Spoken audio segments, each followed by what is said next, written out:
রাজবাড়ীতে অটোরিকশার পৌর পার্কিং ফি কমানোর দাবিতে সংবাদ সম্মেলন করেছে জেলা অটোবাইক মালিক চালক ঐক্য পরিষদ। রোববার দুপুরে শহরের রেলগেট অটো স্ট্যান্ডে এ সম্মেলন অনুষ্ঠিত হয়। এ সময় জেলা শ্রমিক দলের সাধারণ সম্পাদক মোহাম্মদ শাহ আলম লিখিত বক্তব্যে বলেন, পাশের ফরিদপুর ও কুষ্টিয়ায় অটোরিকশার পার্কিং ফি অনেক কম, কিন্তু রাজবাড়ীতে প্রতিদিন 30 থেকে 45 টাকা হারে পার্কিং ফির নামে জোরপূর্বক চাঁদা আদায় করা হয়, যা অটোরিকশা শ্রমিকদের জন্য কষ্টসাধ্য। তাই অটোরিকশা থেকে প্রতিদিন 10 টাকা ও বছরে এককালীন 3600 টাকা নিয়ে অটোরিকশার নম্বর প্লেট দিতে হবে। 24 ঘন্টার মধ্যে প্রশাসন ও পৌর কর্তৃপক্ষ এই বিষয়ে সিদ্ধান্ত না দিলে 9 এপ্রিল থেকে অনির্দিষ্টকালের জন্য সব অটোরিকশা চলাচল বন্ধ করে দেওয়া হবে।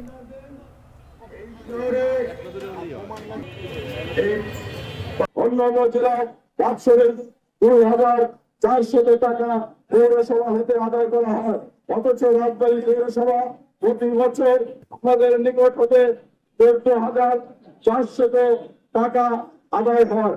আমরা মালিক এবং চালক ঐক্য পরিষদ ঘোষণা করছি যে আগামী 1 বৈশাখ 1432 হতে পৌরসভার পার্কিং ফি দৈনিক 10 টাকা হারে বাৎসরিক সর্বোচ্চ 3,600 টাকা গ্রহণ করে সকল অটো বাইককে বাৎসরিক নাম্বার প্লেট প্রদান করতে হবে।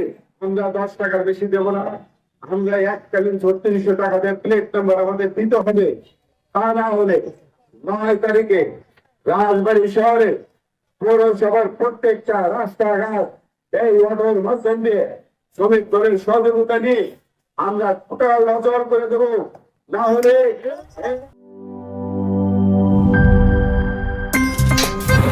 আমার একটা স্মার্ট সিদ্ধান্তে 25% গ্যাসের খরচ কমেছে। ভাবছেন কিভাবে? সাধারণ গ্যাস স্টোভ বদলে আমি এনেছি আরএফএল গ্যাস স্টোভ। এর সাইন্টিফিক নজেল ও ব্রাস বার্নার ক্যাপ সমানভাবে তাপ ছড়িয়ে রান্না করে দ্রুত, তাই গ্যাসও বাঁচায় 25%, টাকাও বাঁচে 25%। আরএফএল গ্যাস স্টোভ নিরাপদ ও গ্যাস সাশ্রয়ী।